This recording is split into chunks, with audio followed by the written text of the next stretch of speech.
Good morning, everyone. Welcome to the update for the 24th September for global stocks and commodities. This is going to be a fairly quick update because we've just had the quietest week of the year in the S&P index, the tightest range that we've seen all year. So not a lot changed. The Fed, of course, was very important news and signals perhaps some changes of direction in markets.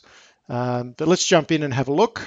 So just going to be doing a quick recap and, of course, looking at gold and oil, which did make reasonably significant moves, but in the opposite direction. And, of course, a quick rundown of global stock indices. So just as an overview, the big event for the week was that the Fed has announced the start of unwinding their easy money policy. So they're going to start buying back less of the bonds that are maturing and rolling over, but they're going to do it very, very slowly, and it's going to be, I think, almost unnoticeable in the early stages. This did ignite some significant currency moves as the currency players are trying to anticipate what that will mean for currencies, for commodities, and for stocks, and also for bonds as well. Global stock indices, the one key thing that I think is important to note at this stage is that around the world, the breadth of the markets is confirming these synchronized rallies. So we've not only got synchronized global growth, which doesn't happen all that often, so all the economies basically expanding together. We've also got indices that are very buoyant and heading in the right direction, except for the Australian index. And we've also got significant breadth in all of those markets as well. So the markets aren't being led just by a small handful of large cap stocks. And there's a chart coming up next that'll show this for global indices as a whole. It's very impressive. Was there a bit of a short squeeze going on with the US dollar because it did reverse quite sharply there during the middle of the week? Look, it's hard to know, and I'm by no means a currency expert, but I can point to the fact that the US dollar has broken its downtrend channel, and that's probably about all that we can say at the moment. So this is a chart of the combined MSCI world indices. And in the dark blue are the indices, a composite number, if you like. And in the light blue is what's called the advanced decline line. And the advanced decline line is still advancing, which means that we've still got a high level of stocks that are advancing across the board. So that shows great depth in the market. And you can see that the two of them track along quite well most of the time. So again, as I've been saying all year, as I've been saying for about 3 years, there is no sign of a top in the market despite everything that you might read. So American stocks, the index was higher by just 2 points, and I think the range was about 12 points for the week, and that's the tightest weekly range of the year. So it just shows that the markets are very much in balance at the moment. There's not a surplus of supply or demand. I think one of the things that's sustaining this remarkable rally that's been going on now for 8 years is the absence of a parabolic move. Now, that's how tops get formed. When euphoria comes into the market, the price takes off and gets well ahead of itself, and everybody starts to jump on board and all the money's in the market. And they are the circumstances for a significant top in the market. And because we haven't had that at any stage during this period, it's helping to sustain the rally. And so we've got this mild global economic growth. We've got a steady but unspectacular rise in the market, but it just keeps going up and up. And corporate earnings are going along quite well. So there's really no reason for the market to do anything other than it's doing, and that's just steadily grind its way higher. And I don't see any reason why this can't continue for the foreseeable future. Now, the US dollar, as we'll see, is showing some stability, and the fundamental position of the Fed, which was starting to unwind their balance sheet, and also the majority of the Fed members are now talking about at least one interest rate rise this year, quite possibly in December. So that's a bit of a shift in their position. Whether it stays that way or not is another question. So let's take a look at the US indices. Start with the S&P. So you can see this was the range last week, absolutely tiny, and just went absolutely nowhere. The Nasdaq is still holding up around its all-time highs, but getting back to this theme of the breadth of the market. This is the Russell 2000, the ETF that reflects that, and you can see we did have some weakness here from the end of July through to the middle of August.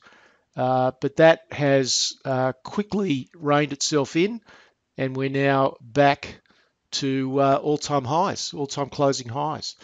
So that really demonstrates the breadth of the American market. So very impressive. This is the US dollar. Let's take a look at a big chunk of time. So you can see very clearly we've got some very, very significant bands that have formed. We ran up to 100, we pulled back and created this range, pulled back to these old highs back here in 2004 and 2005. That created that band between 93 or 92 and a half and 100. We overshot on the upside, and now we're overshooting on the downside, creating this sort of megaphone pattern, which is a real hallmark of computer algorithms, I think, because these overruns to the upside suck in all the people that are waiting to see if there's a breakout, and then it reverses back on top of them. And the overruns on the downside are hunting out all the stop losses to try and kick as many people out of the market before it reverses back up again. Now, at this stage, you can see that we haven't quite made it down to this inclined trend line, and it's possible that if this takes a little bit of time, that we could still end up down here around 89.5, which picks up this previous significant peak here in 2009. So it's possible that we might just muck around here for a while with the US dollar, a little bit higher, a little bit lower. I have no idea, but the moves are only fairly minor. So that's the US dollar. While we're here, let's look at the Australian dollar, still holding in this range between 78 and 80.5, and sitting pretty much in the middle of that range at the moment. We'll just take a look at the ASX 200. It's pretty disappointing, you must say. I shouldn't laugh, but because it's a bit sad.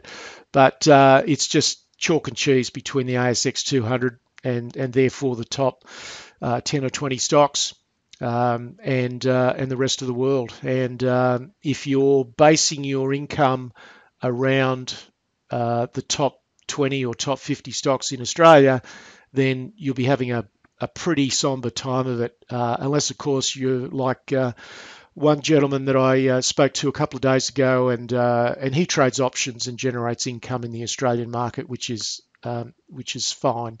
But if you're just relying on capital gain and dividends, then it's a pretty uninteresting time in the Australian market.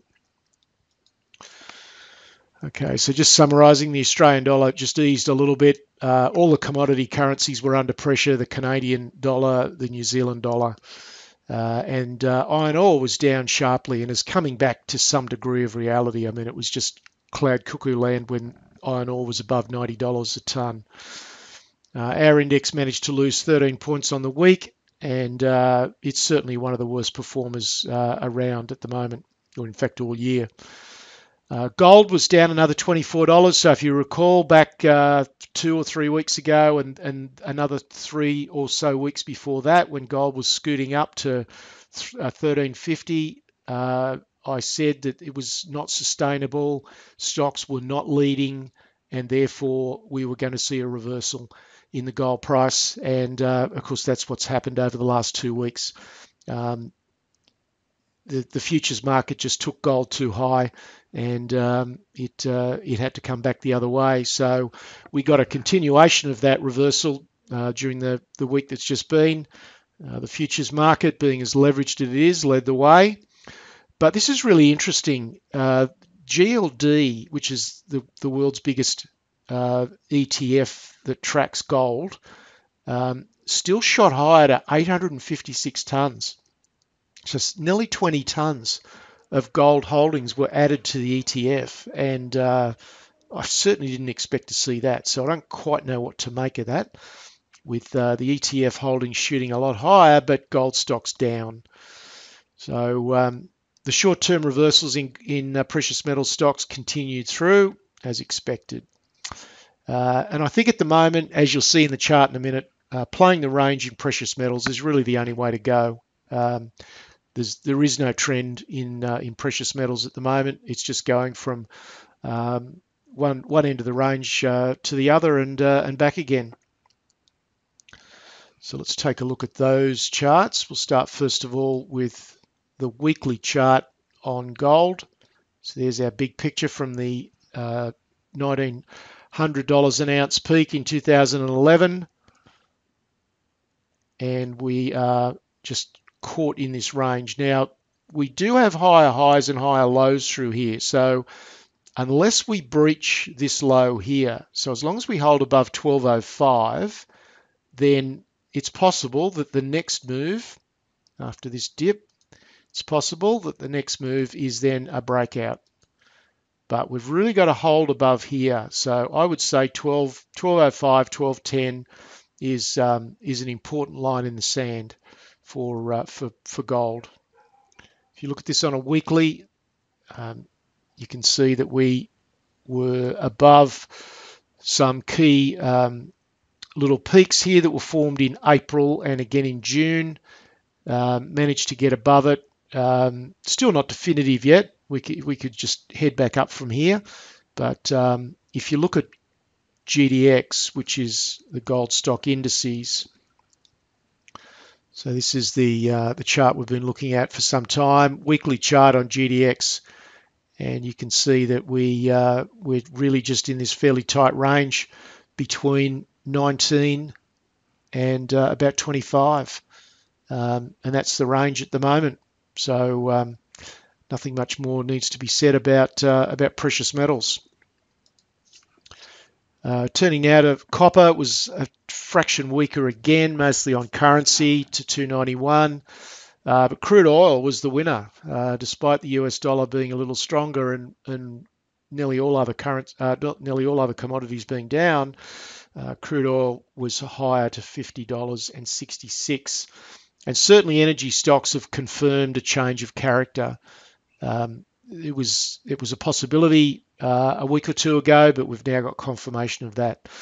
Now, a change of character doesn't mean a new bull market in energy stocks. The worst case is that we get a basing range, so I think we've seen the lows. And a better case would be that this is the beginnings of a new bull market. But given the dynamics around the crude oil market, I'm not overly trusting of it at the moment, as I'm not overly trusting of the precious metals market. So my advice is just be careful when it comes to crude oil. But let's take a look at XLE, which is the energy ETF for the US market, and you can see that clearly we've broken out and closed at a new short-term high. So some improving signs here. Now, it's still possible that this could move back down to the bottom of the range and move back down to 64. We quite often get these little overruns on both sides, so don't go stampeding into oil just yet. There's the spot copper chart. So we've come back off from those $3.15 highs that we had a couple of weeks ago. And there's the crude oil as well, back to short-term highs in crude. So wrapping it up, I've made mention of this many times. Retail investors do not dictate where the market goes. It's the big players, it's the big fund managers and the major players, the sovereign wealth funds. They're the ones that determine where the market goes. So therefore, we should do what they do, and they focus on the strongest sectors. They don't try and pick the bottoms.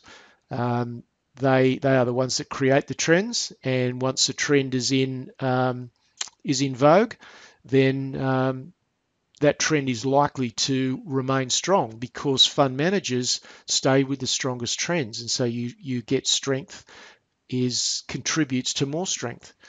So if that's what the fund managers are doing, then that's what we should do. It's about as simple as that. I really encourage you to forget mainstream diversification as it's normally practiced. It's just rubbish in my view. It guarantees you mediocrity. So forget that.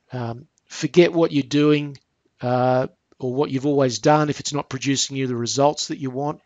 You know, it's just crazy to keep doing the same things. There's plenty of other ways to skin the cat in the market. I'd really encourage you to celebrate the market as it is. The last 5 or so years, there are just hundreds and thousands of commentators around the world that are eager to call the top and tell you all the reasons why the market should fall. Celebrate the market as it is. Don't be fearful of what might occur, because if that's the mindset you've got, then you're missing out on one of the great wealth building opportunities of your lifetime. We've been in it now for a number of years, and I don't see why it won't continue. Pullbacks will occur, of course. It's been a long time since we had a pullback of more than 5 or even 10%. So they will occur, but look, a 5 or 10% pullback shouldn't concern you. And I think they'll be quite limited in scope. This week in Portfolio Analyst, the focus is going to be on healthcare stocks. So if you haven't taken advantage of the free 2-week trial, then there's an opportunity for you to tap in to a service that I'm just getting a lot of very pleasing feedback about. There's my contact details for anyone who's not a member, and I'll be back with you next week. Cheers.